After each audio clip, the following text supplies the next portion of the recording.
motorcycle you're dreaming about buying? It might not exist next year. The dealer you've trusted for decades? They're fighting to keep their doors open. And that trade-in value you're counting on? It's evaporating faster than morning dew on hot asphalt. I've spent the last 3 months interviewing industry insiders, analyzing sales data, and visiting dealerships across the country. What I've uncovered will shock you and might save you thousands if you're planning to buy or sell in the next 12 months. But first, let me show you something disturbing. This is the inventory lot behind a major multi-line dealership in Texas last month. Row after row of unsold motorcycles. Over 300 units gathering dust. The owner told me off the record, "We're drowning in inventory that nobody wants, and the manufacturers keep shipping more." This isn't just one dealer's problem. It's happening nationwide, and it's about to trigger a chain reaction that will reshape the entire motorcycle landscape.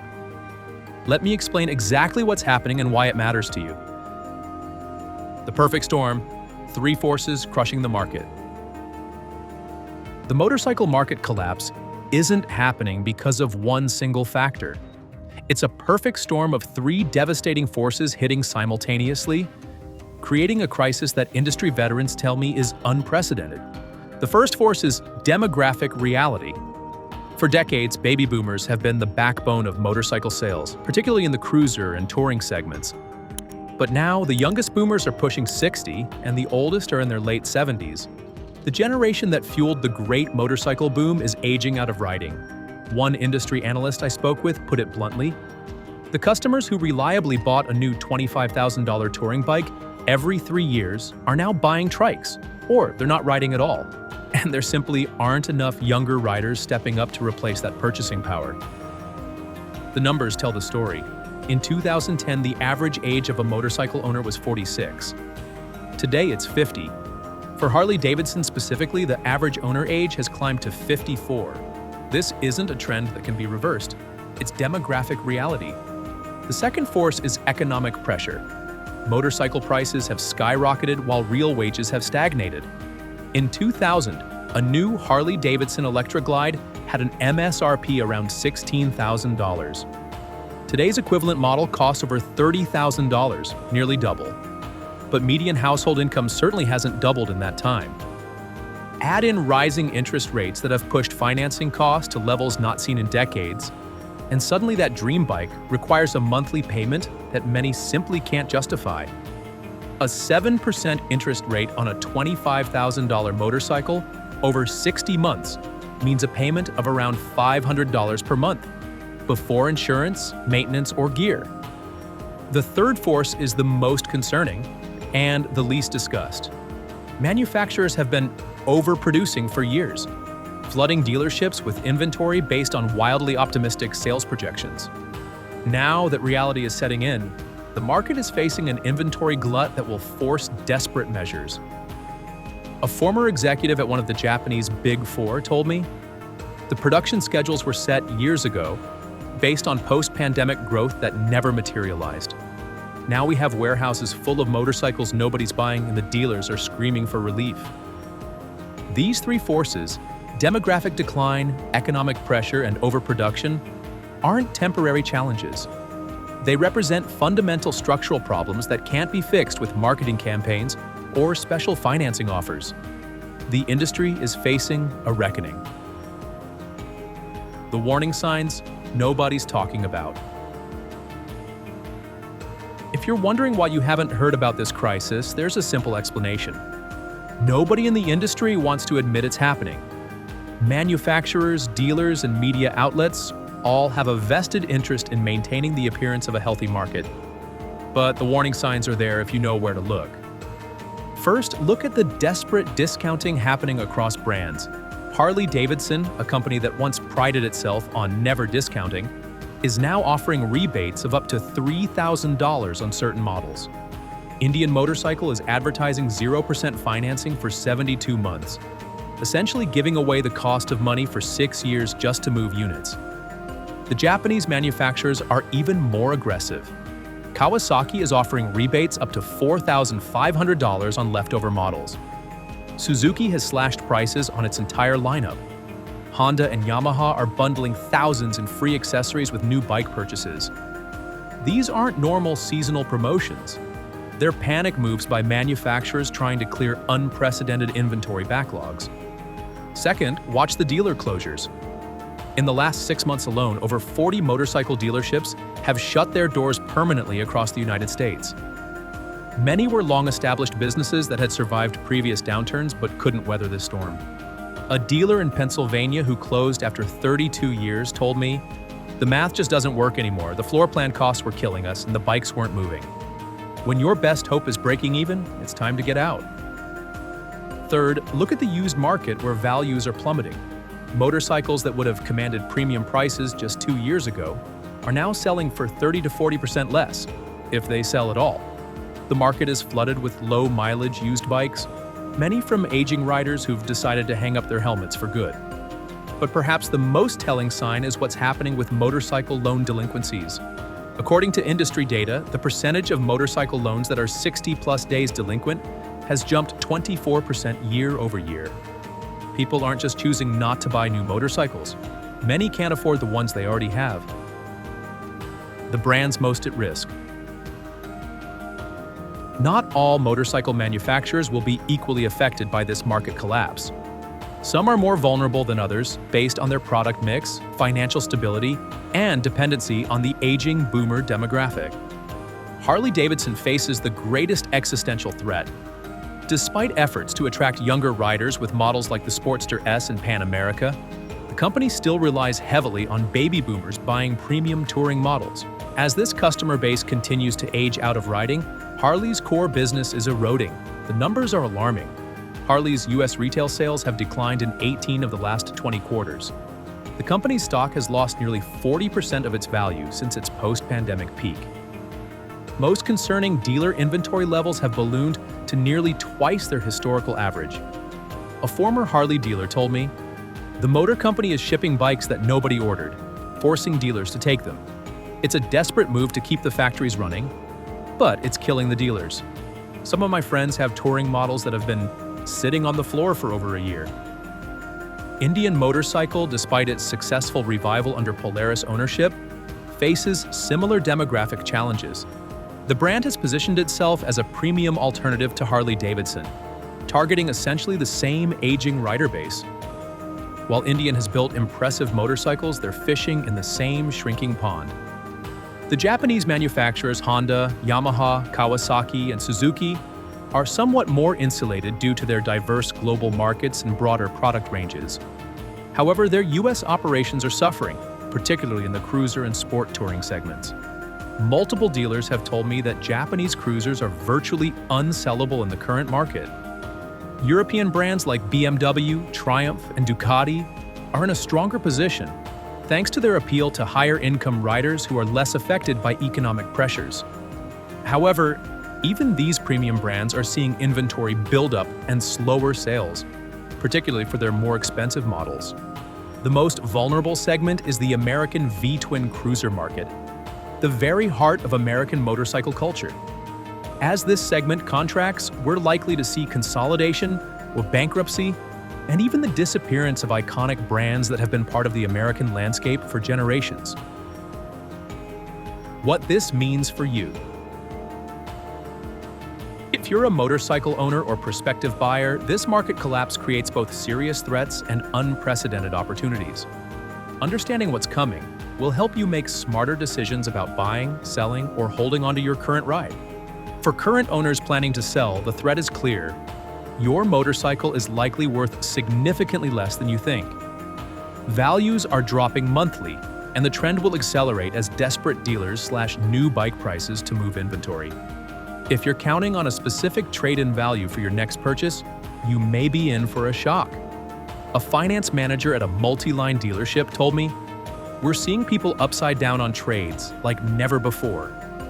Guys who bought at peak prices in 2021 are discovering their bikes have depreciated 40% or more. Some are walking away from deals when they see what their trade is actually worth." If you're planning to sell, sooner is better than later. Values will continue to decline as the market works through the excess inventory. Particularly vulnerable are high-end touring models and cruisers. which are facing the steepest depreciation curves. For prospective buyers, however, this collapse creates the buying opportunity of a lifetime, if you're patient and strategic. We're entering a buyer's market unlike anything we've seen before, where significant discounts on both new and used motorcycles will become the norm. The best opportunities will come in phases. Right now, the most desperate dealers are offering significant discounts on new leftover models, particularly cruisers and touring bikes.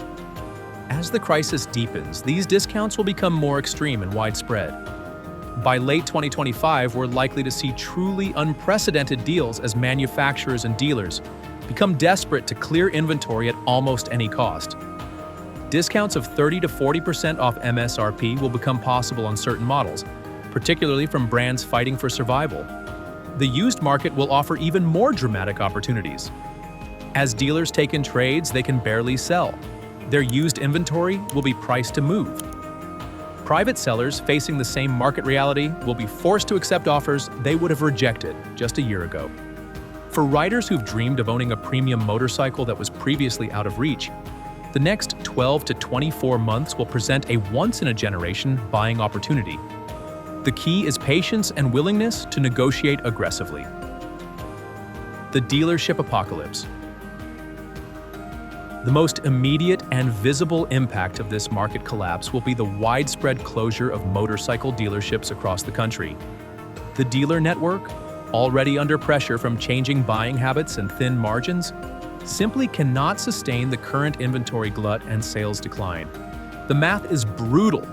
Most motorcycle dealers operate on floor plan financing, which is essentially a loan that covers their inventory costs. They pay interest on every motorcycle on their floor, with rates that have doubled in the past 2 years. When bikes don't sell, these carrying costs become unsustainable. A dealer in Colorado explained it to me this way. Each bike on my floor cost me about $200 per month in floor plan interest. With 100 bikes sitting unsold, that's $20,000 a month just in carrying costs, before rent, payroll, or any other expenses. No dealer can absorb that for long. Industry analysts predict that up to 30% of U.S. motorcycle dealerships could close in the next 24 months. The hardest hit will be single-brand dealers, particularly those selling American V-twin motorcycles.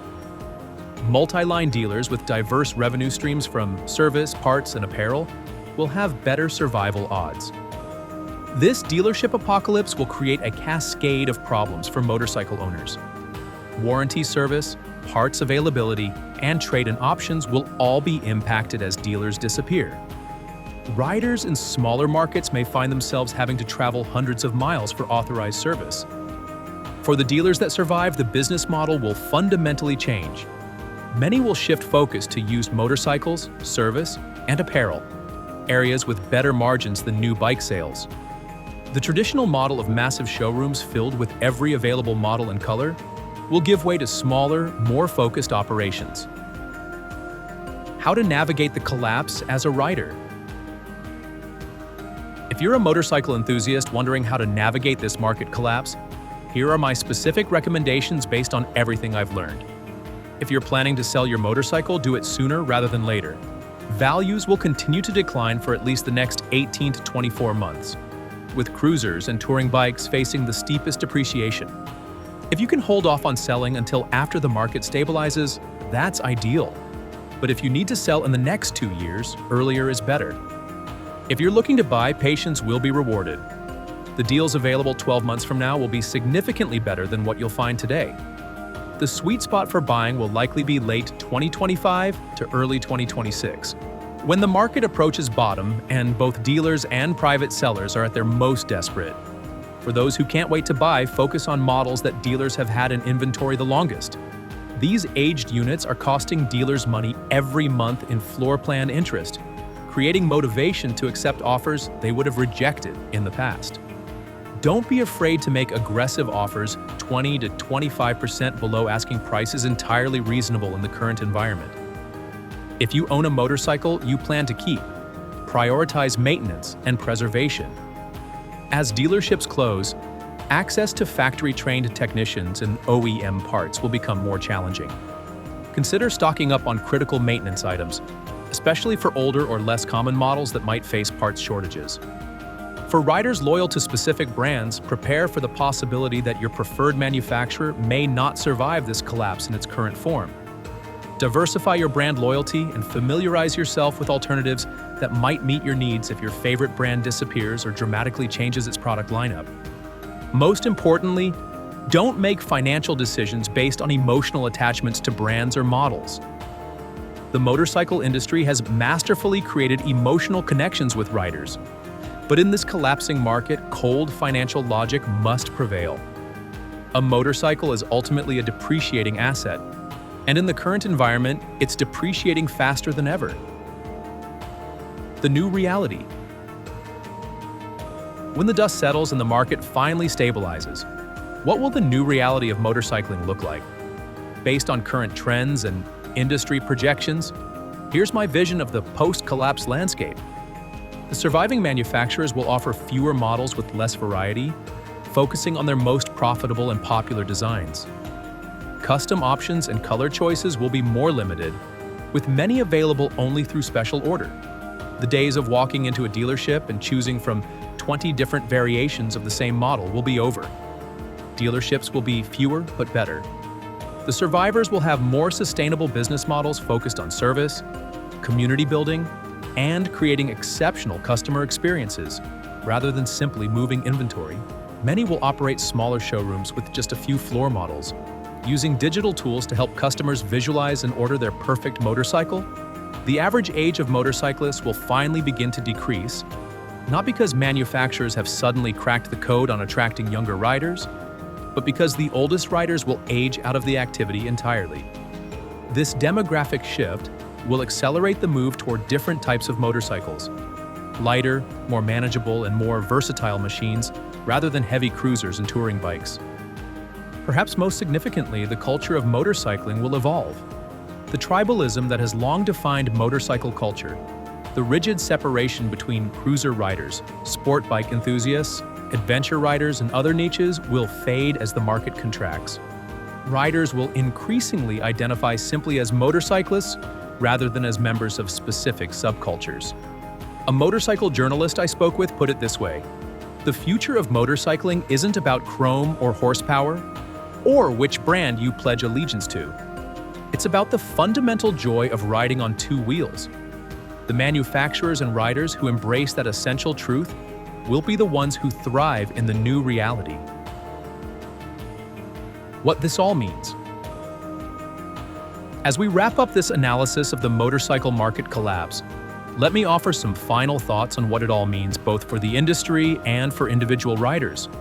For the industry, this collapse represents a necessary, if painful, correction. The motorcycle business has been operating on outdated assumptions about its customer base and market potential for too long.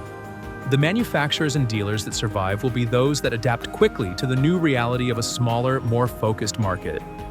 For individual riders, this collapse creates both challenges and opportunities.